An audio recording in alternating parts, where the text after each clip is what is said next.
இது ஒரு குட்டி கோழியைப் பற்றிய கதை. ஒரு நாள் குட்டி கோழி ஒரு பண்ணையில் வசித்து வந்தது. அது நாள் முழுவதும் கடினமாக உழைக்கிறது. அது தினமும் தரையை குத்துகிறது. அது புழுக்களைத் தேடுகிறது. அது ஒரு புதரில் அமர்ந்து சில முட்டைகளை இடுகிறது. குட்டி கோழிக்கு 3 நண்பர்கள் உள்ளனர். ஒரு பூனை, ஒரு நாய் மற்றும் ஒரு குதிரை. இந்த விலங்குகள் கடினமாக உழைப்பதில்லை. பூனை வெயிலில் தூங்க விரும்புகிறது. நாய் நிழலில் தூங்க விரும்புகிறது. குதிரை நாள் முழுவதும் தொலைக்காட்சி பார்க்க விரும்புகிறது. ஒரு நாள் சிறிய கோழி ஒரு ராஸ்பெர்ரி புதரை பார்த்தது.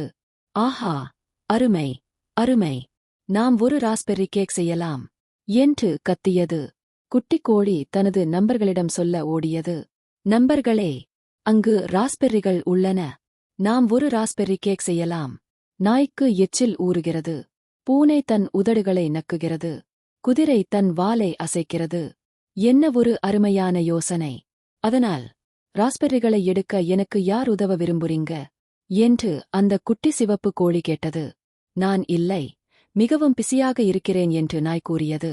நான் இல்லை, நான் மிகவும் சோர்வாக இருக்கிறேன் என்று பூனை சொன்னது. நான் அல்ல, நான் டிவி பார்க்க வேண்டும் என்று குதிரை கூறியது. பிறகு நானே அதை செய்வேன் என்று அந்தச் குட்டி கோழி சொன்னது. எனவே அது பெர்ரிகளை ஒவ்வொன்றாக தானாகவே எடுத்தது. சரி, இப்போது நமக்கு மாவு, சர்க்கரை, பால் மற்றும் வெண்ணெய் தேவை என்று அந்த குட்டி கோழி சொன்னது. அவற்றைப் பெற எனக்கு யார் உதவ விரும்புறீங்க என்று கூறியது அந்த குட்டி கோழி. நான் இல்லை, மிகவும் பிஸியாக இருக்கிறேன் என்று நாய் கூறியது. நான் இல்லை, நான் மிகவும் சோர்வாக இருக்கிறேன் என்று பூனை சொன்னது.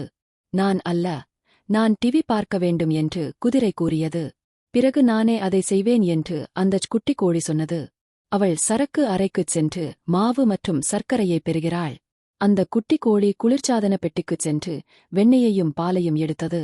பின்னர் அது எல்லாவற்றையும் ஒரு பெரிய கிண்ணத்தில் தனியாக வைத்தது.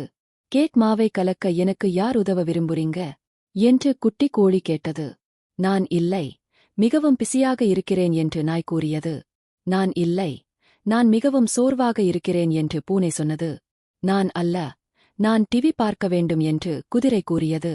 பிறகு நானே அதைச் செய்வேன் என்று அந்தச் குட்டி கோழி சொன்னது.